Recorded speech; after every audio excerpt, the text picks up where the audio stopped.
Greetings, my name is Dr. Judy Willis, and I'd like to tell you some of the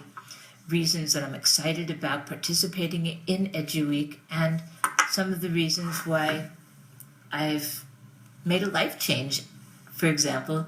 leaving my practice of neurology to become a classroom teacher. The reason I initially made that change is because there was an essential change in the people that were being sent to see me, the children that were being sent by their teachers out of concern that they might have neurologic conditions. For example, teachers were sending me children in highly increasing numbers, starting about 15 years ago, because they were concerned that these children might have attention deficits or oppositional defiance syndrome or petit mal epilepsy because they were staring and blinking. Now, this was the type of condition for which I'd evaluate children, but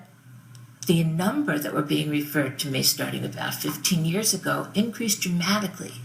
And when I investigated and spoke with the teachers and observed the classrooms, it all began to fit together. That was the time in the United States when there were increasing mandates for the amount of information, the standards that were required to be taught in the classrooms each year, starting in elementary school, in first grade.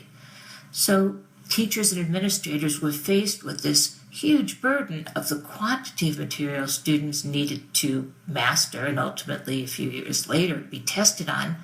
that exceeded the time available. Teaching, therefore, suffered, and creativity that teachers had and opportunities to use their skills were decreased because curriculum started being mandated that had more and more restrictions.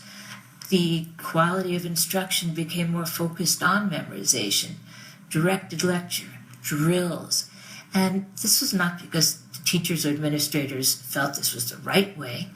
but it was what was felt to be the opportunity or only option when there was so much material that needed to be imparted to students.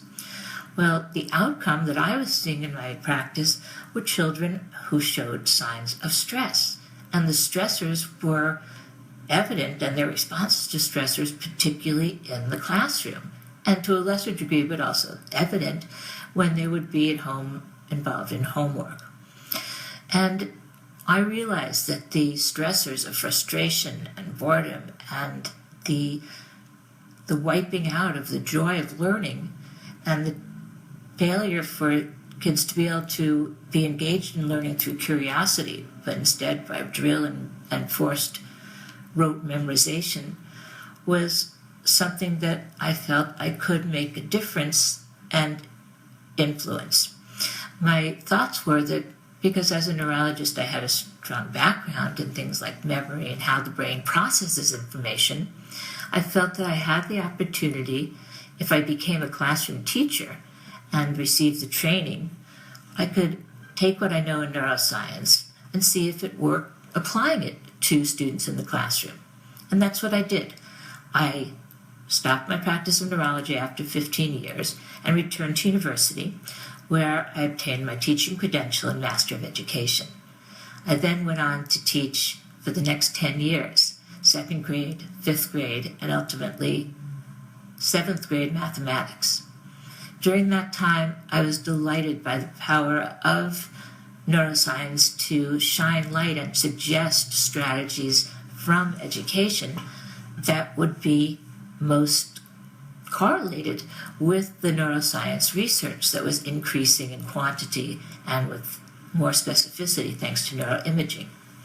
So as I found correlations between strategies and neuroscience research that guided me to apply certain strategies at different intervals depending on what the brain responded to best, I was able to share the information, first by using it with my students and sharing it with my colleagues, and later by writing articles, and ultimately during those 10 years, 6 books, 4 educators and 1 for parents, about how it appears that the brain best processes information into knowledge and wisdom, and what interventions appear to most correlate with the neuroscience to promote that. And it was my delight to be in the classroom, and yet another opportunity and challenge came up. The reason that I then left the classroom and changed careers and changed to whom I teach now is that as people became more familiar with my work, I began to be invited to do professional development and give lectures and presentations and conduct workshops in the United States and internationally. So eventually there were too much of these for me to continue with my classroom, and what I've been doing and who I've been teaching for the past 5 years are fellow educators and professionals in fields of education. So I'm still a teacher and I'm still a neurologist. What's changed is that my students are colleagues and people from whom I learn as much as I hopefully teach. And the joys of teaching are still there, and my hope and my belief is that people that respond and understand the information that I'm sharing and recognize that things they've been doing successfully all this time have a support basis in the neuroscience research,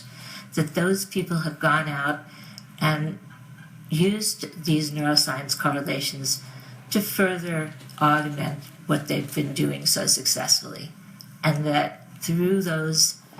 important educators remaining in the classrooms and administrators, the information that I've been able to correlate has gone on to impact many, many more students than I could have if I stayed in the classroom. So although I miss being with my kids,